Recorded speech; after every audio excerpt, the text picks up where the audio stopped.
Hello again, everyone. Marvin here. This week's chapter summary video is on chapters 18 and 19. Chapter 18 is about the law of administrative agencies. Administrative law is the body of law that governs the activities of administrative agencies of government. In the administrative law, there is the procedure rule and the substantial rule. The procedural rule is a standard that oversees the inner procedures of an administrative agency. The substantive rule is a rule that makes, defines, or regulates the legal rights of administrative agencies and also the parties they regulate. An administrative agency is any body that's created by the legislative branch to hold out specific duties. There are two types of administrative agencies: independent administrative agencies and executive administrative agencies. An independent administrative agency is an agency whose selected heads and individuals serve for permanent terms and can't be withdrawn by the President with the exception of reasons described by Congress. The executive administrative agency is an agency situated inside the Bureau of the executive branch of government, heads and selected individuals who serve at the pleasure of the President. Some functions of administrative agencies are rulemaking, which includes Administrative Procedure Act, or APA, adjunction of individual cases brought before administrative law judges by agency staff, and administrative activities.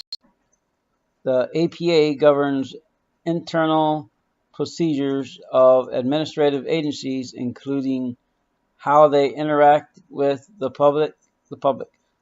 The administrative activities would be informal advising, the preparation of reports, and issuance of guidelines. The rulemaking models of the APA would be formal rulemaking, informal rulemaking, hybrid rulemaking, and exempted rulemaking. There are 4 steps to adjudication: investigation and complaint, formal complaint and hearing, initial or recommended decision, and appeal to the full commission. Chapter 19 is about the employment relationship and immigration laws. Unemployment compensation, or just plain unemployment, provide compensation to qualified employees who lose their jobs. Taxes that are paid by employers are deposited into the federal government unemployment insurance fund, and states can draw and distribute funds.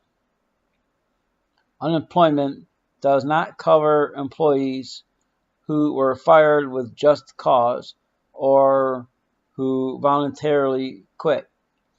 If you are eligible to receive unemployment, your weekly benefit rate in Ohio will be 50% of your average weekly wage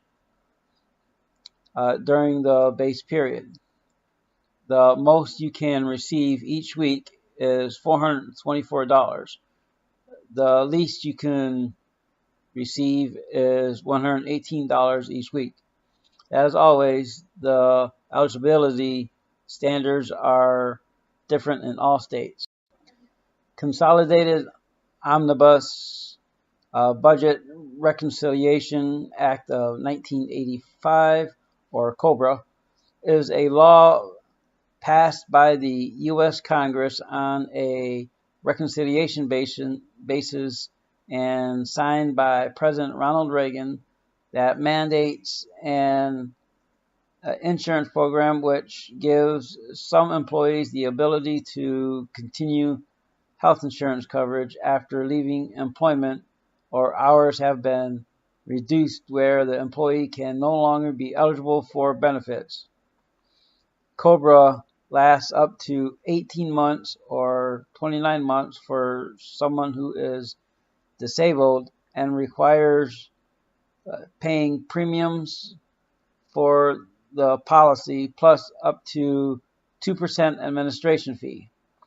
Employers can be penalized 10% of the annual cost of the group plan or $500,000 if they do not comply with the law.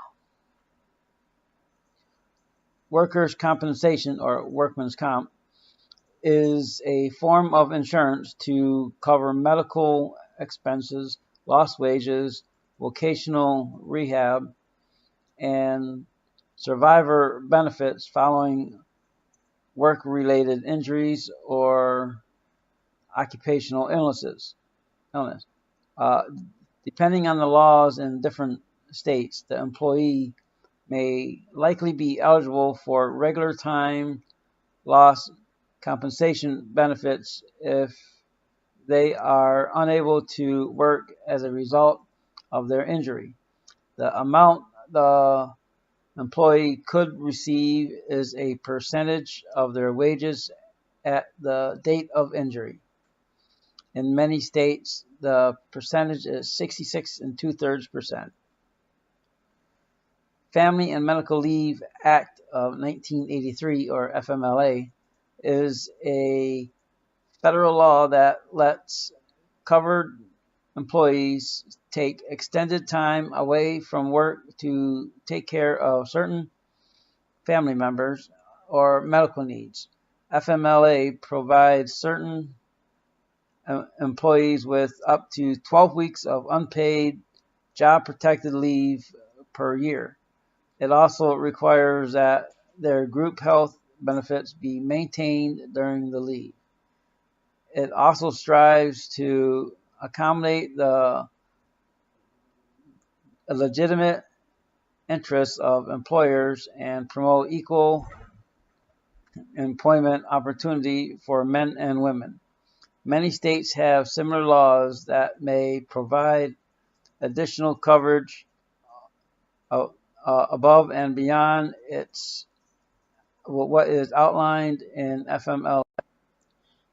OSHA, or Occupational Safety and Health Administration, is an agency of the U.S. government under the Department of Labor with the responsibility of ensuring safety and work and a healthful work environment.